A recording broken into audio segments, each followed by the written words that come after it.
No one talks about this movie, and yet it's one of the greatest sci-fi epics ever made. Okay, the film I'm talking about today was released in 1991, directed by Wim Wenders, stars Sam Neill, William Hurt, and I'm gonna mispronounce her name, Solveig de Martin as Claire. So I'm gonna refer to her as Claire moving forward. The film is Until the End of the World. It's also on Criterion Collection. Have you heard of this movie? Maybe, because if you like Criterion and that's why you're watching the channel, you've probably heard of it. But this movie, it's an anomaly to me. Wim Wenders shot it across 4 different continents in 8 different countries. He intended to go even further than that until the studio had to reel that back in a little bit. I think you could call it the greatest road trip movie ever made. The film was made in 1991 but takes place in the near future of 1999.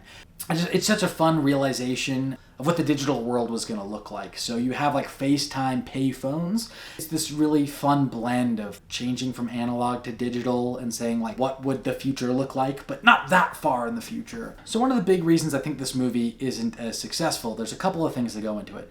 One, it's got a 4.5-hour runtime. So that's pretty daunting. I think a lot of people would turn away from a 4.5-hour runtime.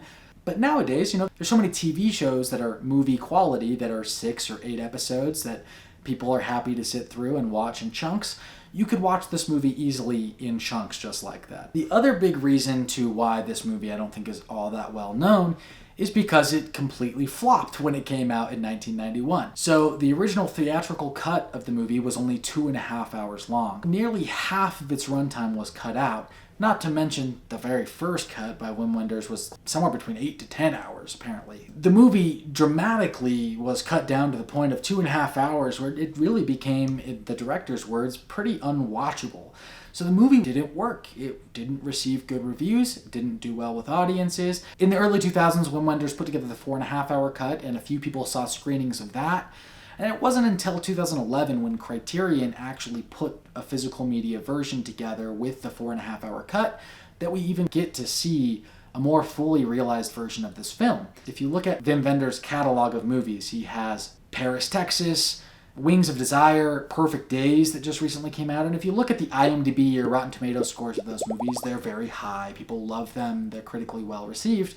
But if you go look at that for Until the End of the World, it kind of has fluttering reviews. Its IMDb score is in the 6s. So I think that's why a lot of people don't necessarily watch it. Most of the people that initially reviewed it were watching the 2.5-hour cut. So you kind of have to look at it separately from that and kind of go in with a fresh perspective. One of my favorite things about Wim Wenders and the way he directs is he can put you into an atmosphere or an environment and take the time to look at the trees and the buildings and study the natural world and architecture around you to the point where you feel like you're walking the pavements of 1999 Tokyo yourself. He does that while also balancing a pace that's actually propelling itself forward with characters that are engaging and deep and very human and flawed. I don't know another filmmaker that blends these things so well, because oftentimes movies that kind of venture into this, look at the nature around us, those movies become very art house and become very meandering. Somehow Wim Wenders keeps his pace moving though. And so you have William Hurt, who's kind of our main character. He's in search of kind of lost love, and then you have Claire, who's kind of in love with William and chasing William Hurt.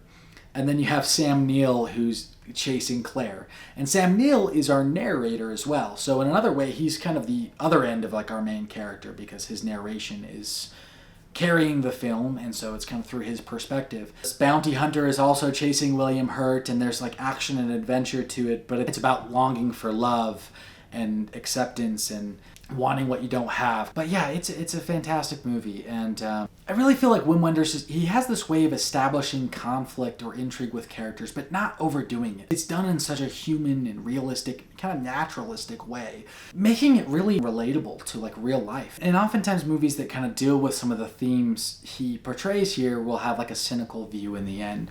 And I just love that Wim Wenders kind of takes this uplifting or optimistic approach with his filmmaking. And in the end, you feel like you've learned something. There's something uplifting and rewarding to the experience at the end. And maybe it's not for the average sci-fi fan, but if you're a sci-fi fan who really loves character and human stories, then it's definitely for you. It's such a grand and epic film. I was so swept up in it. And like I said, take breaks. You know, it's already broken up into 2 discs if you get the physical copy. There's a halfway point throughout, an intermission. But yeah, Until the End of the World. If you haven't seen it, go watch it. If you have seen it, let me know in the comments what you thought of Until the End of the World. And I would also like to know, what are some of the movies that you've seen that you don't feel like people have really talked about much? Anyway, thank you so much for watching the video, and we'll talk to you guys again soon.